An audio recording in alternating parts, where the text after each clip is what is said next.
존 카바진이라고 하는 작가가 삶의 전면적 혼란이라고 하는 책을 쓰게 되죠. 이 전면적 혼란이라고 하는 이 책에서 질병이 뭔가 말해주고 있습니다. 우리는 작은 감기에서부터 또 크고 또 중한 병까지 우리는 늘 안고 살아가게 되죠. 그래서 이 병이 무엇을 의미하는가 이 책에서 말해주고 있습니다. 여러분들이 잘 알고 있는 베토벤 하면 무슨 교향곡이죠? 운명 교향곡. 밤밤밤밤 밤밤밤밤 그죠? 밤밤밤밤 밤밤밤밤. 이 작곡가가 무엇을 의미하는 이 작곡을 했을까요? 바로 운명입니다. 죽음의 문을 놓고 하는 거죠. 카바찌는 이렇게 해설을 하고 있습니다. 질병을 통해 많은 사람들이 삶을 깊이 생각하게 된다.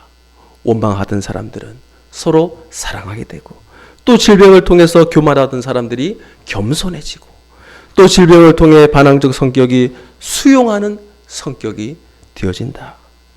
그리고 비판하는 사람들은 자신의 연약함을 깨닫게 되고 용서하는 사람이 된다. 무의미하게 방탕하게 살던 사람들은 이 질병을 통해 삶이 무언가 다시 생각하게 된다는 거죠. 그래서 병이란 것은 꼭 필요한 것이다. 많은 유익이 있다. 저도 이렇게 감기가 걸려보니까 이거 참 얼마나 힘든지. 오늘 운명의 문을 두드린 사건이 있습니다. 혹시 저와 여러분에게도 운명의 사건이 있으셨는지요? 운명의 사건이 있습니다. 바로 회당장 야이로의 딸이 죽어갑니다. 41절 42절 같이 다시 한번 봉독하겠습니다. 이에 회당장인 야이로라 하는 사람이 와서 예수의 발 앞에 41절 42절입니다. 시작. 이에 회당장인 야이로라 하는 사람이 와서 예수의 발 앞에 엎드려 자기 집에 오시기를 간구하니 이는 자기에게 12살 된 외딸이 있어 죽어감이러라. 예수께서 가실 때 무리가 밀려들더라. 믿음은 전적인 하나님의 은혜입니다. 아무리 믿으려고 해도 믿어지지 않는 사람이 있죠. 적어도 오늘 이 자리에 나와 계신 저와 여러분은 하나님으로부터 믿음을 받았음을 믿으시기 바랍니다. 가장 괴로운 것은 믿어지지가 않는 거죠. 참 그냥 쉽게 믿어지면 얼마나 좋겠습니까? 하지만 쉽게 믿어지는 분들이 계신가 하면 이것저것 다 따져보고 원리적으로 맞아야 믿는 분들이 계십니다. 또 아니면 큰 질병을 통해서 사고를 통해서 하나님이 정말 나를 살려주셨구나. 그러면서 믿는 분들도 계십니다. 여러분, 자녀들 믿게 하려고 절대로 구박하거나 절대로 싸우지 마십시오. 싸우면 그걸로 끝나는 거예요. 하나님께서 믿음을 주시는데 감상적으로 그렇게 주시면 얼마나 좋겠습니까? 하지만 때론 아픔을 통해 주실 때도 있다는 거죠. 안 아프게 살살 달래가면서 믿음을 주시면 얼마나 좋겠습니까? 하지만 다 그런 것은 아니라는 거죠. 오늘 한 사람을 믿음의 길로 인도해 가고 계십니다. 사랑하는 딸이 병에 걸렸습니다. 아버지 야이로가 얼마나 가슴이 아플까요? 온갖 방법을 다 써보았지만 속수무책입니다. 병이 점점 더 악화되어 갑니다. 딸은 죽어갑니다. 죽어가는 딸을 보며 아버지 이 야이로의 마음이 조여만 갑니다. 미칠 지경입니다. 얼마나 이 회당장 야이로가 답답했으면 예수님 앞에 가서 무릎을 다 꿇었겠습니까? 회당장으로서는 할 수 없는 일이죠. 당시 시대적 배경을 보게 되면 회당장은 최고의 존경받는 어른입니다. 어른. 하지만 예수는 어떻습니까? 30 초반에 청년입니다. 예수 발 앞에 엎드려 그리고 간구합니다. 선생님, 제 딸이 죽어갑니다. 저를 도와주십시오. 야이로는 웬만하면 이렇게 할 사람이 아니죠. 하지만 사랑하는 딸이 죽어가니 자존심도 버립니다. 명예도 버립니다. 권세도 다 포기하고 예수 앞에 무릎을 꿇게 됩니다. 그러니까 이 질병이 어떻게 되었습니까? 이 회당장 야이로로 하여금 이 질병이 그리스도에게로 인도하게 되었던 거죠. 우리 인생에는 원하지 않는 불행들이 얼마나 많습니까? 하지만 그 불행이 예수 그리스도 앞에 무릎을 꿇게 한다는 것입니다. 때로는 우리가 실패도 겪고 역경도 겪게 되지만 많은 사건들을 통해 참 믿음으로 인도해 간다는 것입니다. 다음 절이 굉장히 참 중요한데요. 49절 같이 한번 읽어보겠습니다. 49절 시작. 아직 말씀하실 때에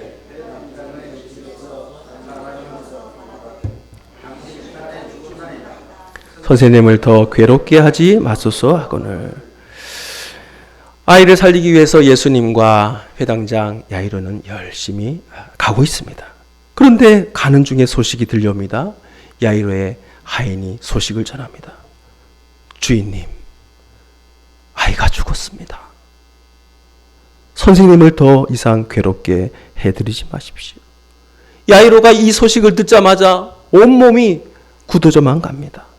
원망의 생각이 듭니다. 선생님을 더 이상 괴롭게 해드리지 마십시오. 이 야이로의 하인이 지금 무슨 말을 하고 있는 것입니까? 주인님, 아이가 죽었습니다. 선생님을 더 이상 괴롭게 해드리지 마십시오. 예수님이 와봐야 소용이 없다는 겁니다. 예수님이 와봐야 이미 죽은 이 아이가 살아날 수 없다는 것입니다. 헛걸음하지 말고 예수님 피곤하게 하지 마시고 그냥 돌아가게 해주십시오. 야이로의 마음 가운데 이런 마음이 듭니다. 예수님께서 조금만 더 서두르셨다면 내 딸이 살았을 텐데. 웬 여자가 도중에 병 고쳐달라고 매달리는 바람에 내 딸이 죽게 되었구나. 이런 원망을 할 수도 있지요. 지금 회당장 야이로는 이 상황에서 어떻게 해야 되겠습니까? 예수님을 보내야 되겠습니까? 어떻게 해야 되겠습니까? 이대로 예수님을 죽은 딸 집으로 모시고 가야 합니까? 아니면 죽었으니 다 끝났습니다. 돌려보내야 되겠습니까? 예수님을 의사로 생각했다면 이것은 끝난 거죠. 의사는 여기까지입니다. 하지만 우리 예수님은 살아계신 하나님의 아들 예수 그리스도 생명의 주인 되심을 믿으시기 바랍니다. 죽음을 다스리는 분이십니다. 사망 권세를 이기시고 부활하신 우리 예수님 됨을 믿으시기 바랍니다. 의사는 숨이 붙어 있는 동안만 일할 수 있죠. 하지만 숨이 딱 먹는 순간 이제는 끝났습니다. 두 손 다 놓고 돌아가야 됩니다. 바로 지금이 그런 순간이죠. 이때 예수님이 말씀하십니다. 50절 같이 읽어보겠습니다. 예수께서 들으시고 이르시되 두려워하지 말고 믿기만 하라.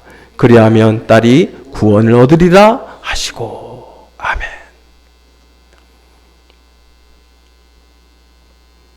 지금까지 야이로는 예수님을 어떻게 생각했습니까? 의사로 생각을 했죠.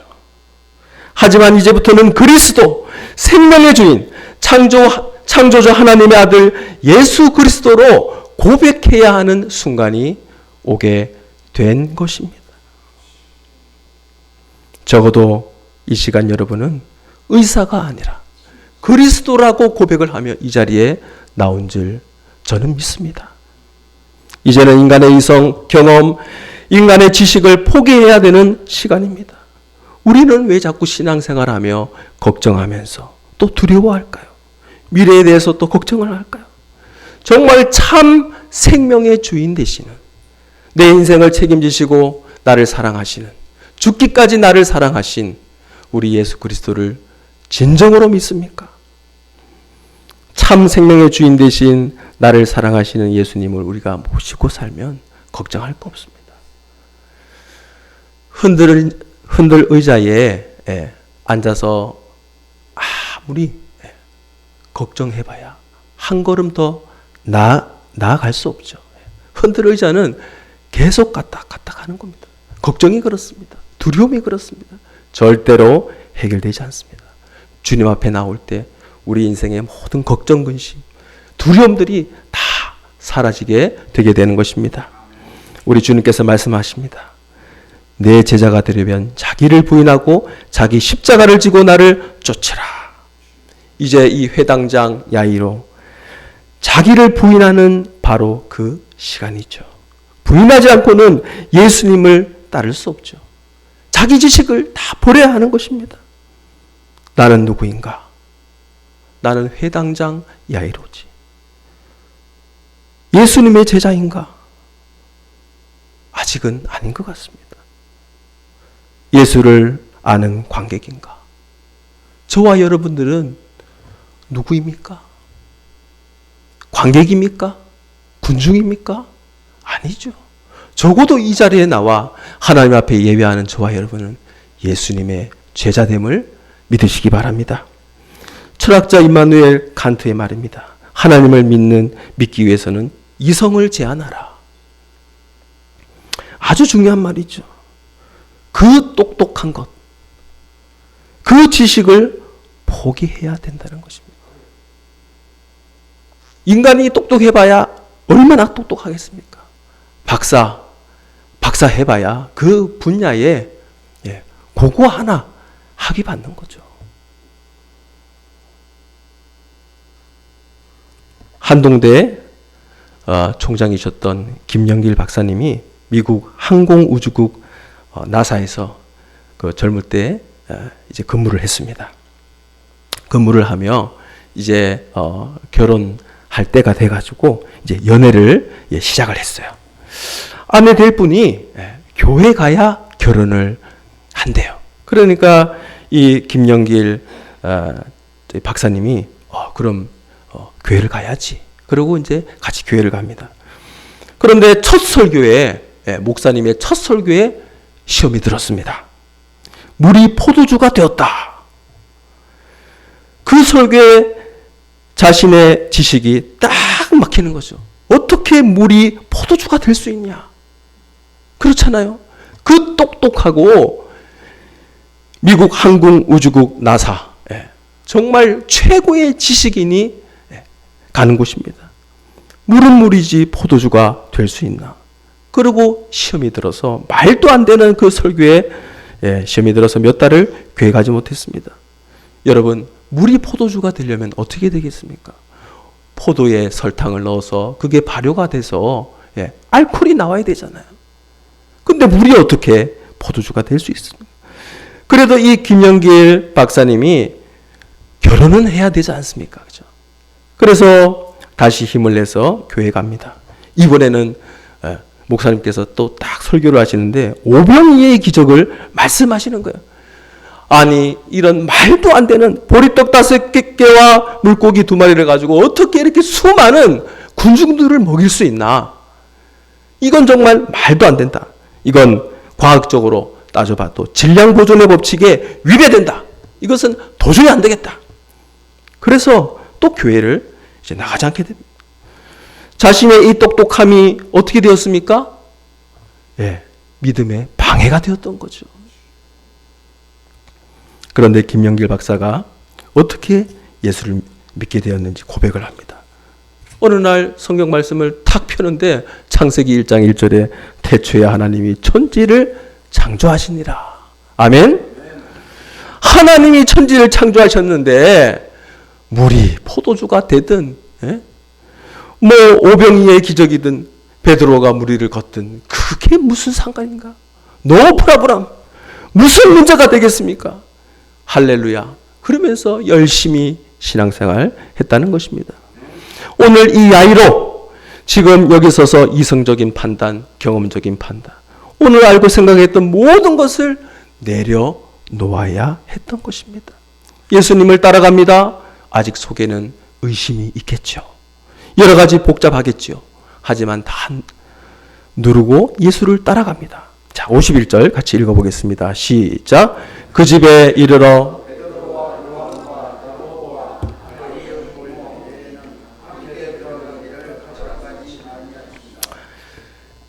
아이가 죽어서 온 집에 난리가 났습니다.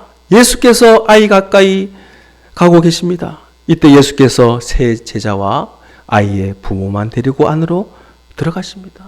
부모님이 무슨 생각을 했을까요? 아주 복잡하겠죠. 이게 지금 못하는 짓인가? 인간적으로는 소망이 없는데, 이제 다 끝났는데, 죽은 게 틀림없는데 무슨 기대를 걸고 이 방에 들어가는 걸까? 그러나 예수 권세 앞에 고개를 숙이고 순종합니다. 이것이 믿음이죠. 내 생각, 내 경험 내려놓는 게 믿음입니다. 기적을 경험하게 되는 순간이죠. 52절, 53절 같이 읽겠습니다. 모든 사람이 아이를 위하여 울며 통곡하며 예수께서 이르시되 울지 말라. 죽은 것이 아니라 잔다 하시니 그들이 그 죽은 것을 아는 거로 비웃더라. 예수님께서 잔다. 통곡하는 그들을 향해 잔다. 큰 소리로 비웃던 사람들은 곡하는 사람들이죠. 그들은 직업상 수많은 장례식에 가보았지만 어디에서도 죽은 자가 다시 살아나는 역사는 없었습니다. 예수님은 이렇게 당신의 말씀을 비웃는 자들을 죽은 자를 살리시는 현장에서 내어 보내셨던 거죠. 예수님께서 자기들의 인간적 경험이나 생각을 앞세우면서 비웃는 자들을 당신의 은혜의 현장에 초대하지 않는다는 것입니다. 비웃는 자들. 비웃는 자들은 예수님께서 제외시켰던 것입니다. 우리는 여기서 은혜를 체험하기에 합당한 자세가 뭔지 알아야 되겠습니다. 자기의 생각에 비추어 터무니없다는 생각이 들면 이를 진지하게 생각하는 대신에 먼저 의심하고 비웃는다는 것입니다. 여러분이 잘 알고 있는 사라, 노년의 이 사라 어떻게 했습니까? 네가 아들을 낳으리라 말하자 자기도 모르게 웃음이 나왔죠. 하지만 우리는 세상을 살아갈 때, 물론 특히 하나님의 말씀을 대할 때 이러한 태도를 취해서는 안 되는 것입니다. 왜냐하면 하나님의 길은 우리의 길과 달라서 인간적인 생각을 고집하는 걸 하면 절대로 깨달을 수 없기 때문이죠. 우리가 진정으로 말씀을 깨닫고 이를 통해 하나님의 은혜를 입기 원한다면 인간적인 생각 또 이 편견의 틀을 버리고 믿음으로 말씀을 받아야 된다는 것입니다. 따라서 우리는 말씀을 대할 때 인간의 제한된 생각 앞세우지 말아야 되겠습니다. 어린아이와 같은 순수한 마음, 어린아이와 같은 마음으로 하나님의 능력을 체험하는 우리 모든 성도님들 되어지시길 간절히 축복합니다. 54절에 보니까 이제 예수님께서 방 안에 딱 들어서게 되죠. 이제 예수님께서 산자에게 말씀하시는 것처럼 아이에게 다정하게 말씀하십니다. 아이야 일어나라. 아이야 일어나라. 하나님의 말씀은 산자에게만 들려지는 게 아닙니다. 죽은 자에게도 들려지는 것입니다. 생명의 말씀이 됩니다. 아이야 일어나라. 아버지 야이로가 넋이 나간 듯 지켜보고 있습니다. 아이가 눈을 뜹니다. 벌떡 일어섭니다. 그러자 예수님께서 이렇게 말씀하십니다. 먹을 것을 주라. 한없이 인자한 말씀이죠. 이 아이에게 먹을 것을 주라. 많은 의심이 있습니다. 하지만 침묵합니다. 그리고 조용하게 예수님의 뒤를 따라 죽은 아이의 방에 들어가서 그 죽은 아이에게 명령하시고 말씀하시는 주님의 놀라운 역사를 지켜보게 되는 것입니다. 데일 카네기의 유명한 말이 있죠. 성공한 사람들은 다음에 이 세 가지 말은 절대 하지 않는다. 첫째로 없다는 말. 있는 것이 너무 많기 때문이죠. 두 번째로 잃었다는 말입니다. 결국 자기가 책임이죠.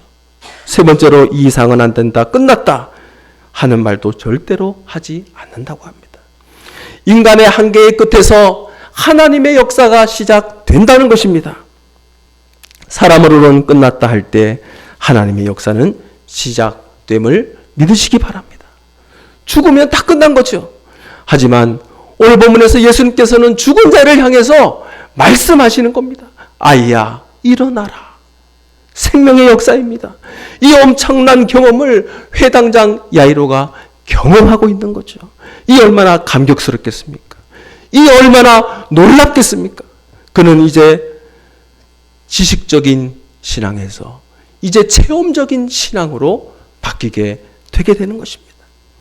불행과 질병을 통해 누구를 만났습니까? 질병을 통해 하나님을 만났습니다. 아이가 죽은 사건 너무나 슬프지요. 있어서는 안 될 그런 상황이죠. 가슴이 아픕니다. 하지만 이 질병이 예수님을 초대하게 되었고 이 사건으로 말미암아 회당장 야이로가 큰 믿음을 얻었다는 것입니다. 우리 삶 가운데 모두가 기쁠 수는 없습니다. 우리 삶 가운데 때로는 작고 크고 아픈 불행들이 있지요. 원치 않는 사건들도 있습니다. 하지만 그런 사건들로 인해서 하나님의 방법, 하나님의 섭리 가운데 큰 역사를 만들어 가고 계시다는 것입니다. 사랑하는 성도님들, 오늘 본문을 보면 주님은 인간의 문제가 어떠하든 간에 믿음을 가지고 나온 모든 자들에게 그냥 돌려보내지 않는다는 것입니다. 그들에게 믿음이 있는 한 치유와 소생의 은혜를 베풀어 주심을 믿으시기 바랍니다. 따라서 상황에 좌우되지 말고 내 상황이 어렵다고 낙심하지 말고 오직 믿음으로 간구하셔서 응답받는 우리 모두가 되시기에 간절히 축복합니다. 따라서 우리는 재물이나 명성, 기타 권력 같은 것을 이 땅의 것들을 구하지 말고 오직 믿음을 구합시다. 오직 믿음으로 간구할 때 하나님은 어여삐 여기시고 구원의 역사를 펼쳐가십니다. 상황을 보지 마십시오. 내 상황이 비전이 없다고 그 상황만 보고 낙심하지 마십시오. 나의 경험, 나의 지식으로 하나님의 역사를 절대로 제한하지 마십시오. 온전히 하나님 앞에 순종할 때, 온전히 하나님 앞에 믿음으로 나아갈 때 하나님의 놀라운 역사를 온몸으로 경험하게 될 줄 믿습니다. 축복합니다.